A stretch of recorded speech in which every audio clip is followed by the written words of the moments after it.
Assalamualaikum warahmatullahi wabarakatuh. Waalaikumsalam warahmatullahi wabarakatuh. Kembali lagi bersama kami di podcast kita.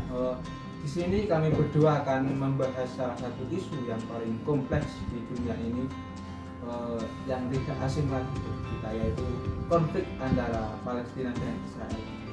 Di sini saya bersama narasumber kita yang sangat familiar. Bisa diperkenalkan Mas namanya? Ya, baik, saya Septali Frandu sebagai narasumber dalam podcast hari ini. Baik, langsung saja kita akan bertanya-tanya pada narasumber kita. Untuk latar belakang terjadinya konflik tersebut itu seperti apa? Bisa dijelaskan secara rinci gitu biar teman-teman itu tahu gitu. Iya, jadi gini, kalau kita bicara mengenai latar belakang yang melatar belakangi terjadinya konflik antara Israel dan Palestina ini, tentu hal ini sudah berlangsung sejak awal abad ke-20. Abad ke-20. Jadi lama Mas ya. Lama sekali konflik ini sudah berjalan. Yang pada saat itu berawal dari klaim tanah antara Palestina dan Yahudi. Jadi bisa digarisbawahi dalam konflik ini, perkaranya itu atas perebutan tanah gitu, Mas. Perebutan tanah yang semakin rumit dengan berbagai peristiwa sejarah yang terjadi, termasuk Perang Dunia Kedua dan pembentukan negara Israel pada tahun 1948. Jadi gitu yang melatar singkatnya yang melatar belakangi terjadinya konflik ini adalah hal tersebut.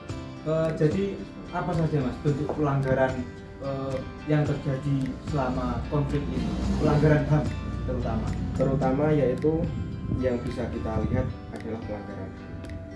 Banyak sekali pelanggaran terjadi, termasuk pemindahan paksa warga Palestina atas serangan terhadap warga sipil, penahanan tanpa proses hukum, serta pembatasan akses terhadap kesehatan maupun seperti konsumsi atau makanan pokok setiap hari. Itu di sana sangat dibatasi sekali. Juga seperti air dan salah satunya sulit sangat sulit sekali. Lanjut Mas, untuk pertanyaan selanjutnya, siapa Mas yang melakukan pelanggaran HAM dalam konflik tersebut ini?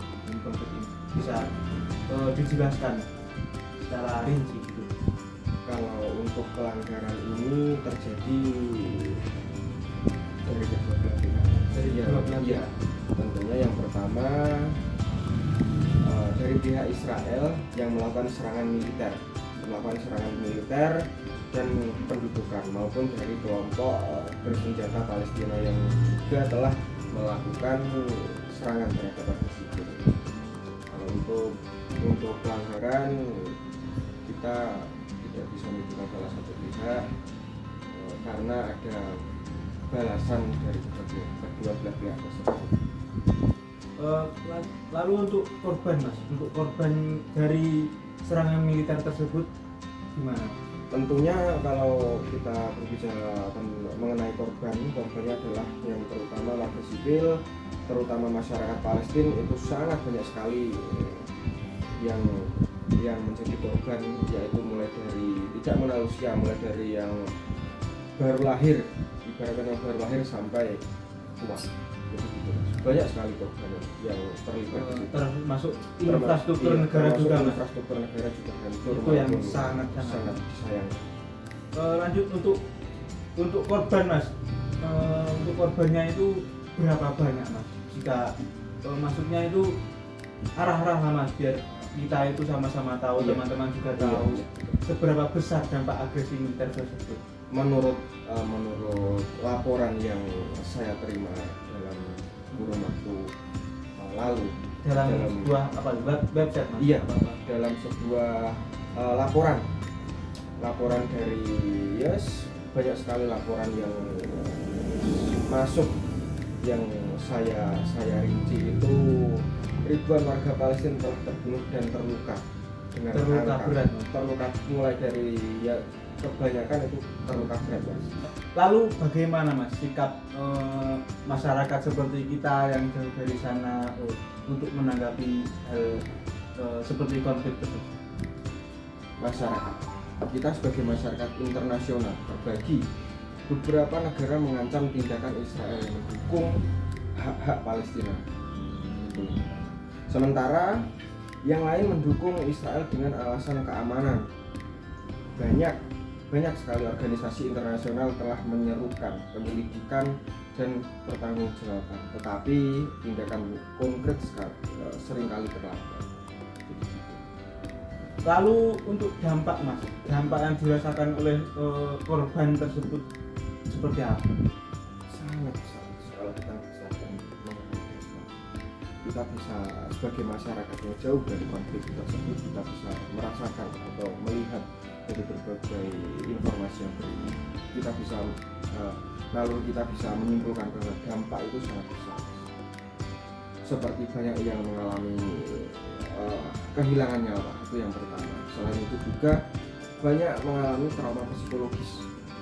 Jadi psikologisnya itu yang pasti kan dia akan mengalami trauma masih. Selain itu juga kehilangan tempat tinggal dan kesulitan mendapatkan pendidikan, pekerjaan. Ini menciptakan generasi yang tumbuh itu dalam ketidakpastian dan kekerasan. Lalu bagaimana Mas pendapat tentang Anda upaya untuk menangani konflik tersebut? Iya. Ada berbagai macam upaya, tentunya organisasi lokal dan internasional yang bekerja untuk mempromosikan hak asasi manusia yang terutama seperti PBB Mas? Iya, betul sekali. Selain itu juga memberikan bantuan kepada korban, namun Mas, saya garis bawahi, namun mereka seringkali menghadapi tantangan besar, termasuk pembatasan akses dan ancaman keamanan. Itu tantangan kita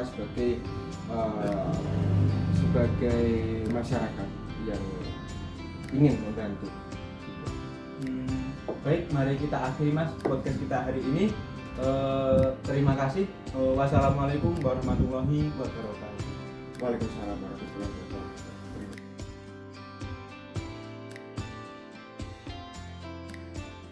Dan telah terbunuh dan terluka dengan Terluka berat, Mas. terluka mulai dari ya kebanyakan itu terluka berat, Mas. Berat. Lalu untuk dampak Mas, dampak yang dirasakan oleh korban tersebut itu seperti apa? Sangat besar, Sangat besar Mas. sangat Besar sekali. sangat besar dampaknya. Terus loh. Kalau ini Pak lucu ya. Sangat besar, sangat besar. Saya berani mengatakan. Itu harus Oke, maksud tambah ya, besar sekali. banyak yang mengalami trauma psikologis. Jadi banyak Ini orang gue ya. Kok psikolognya kena? banyak warga yang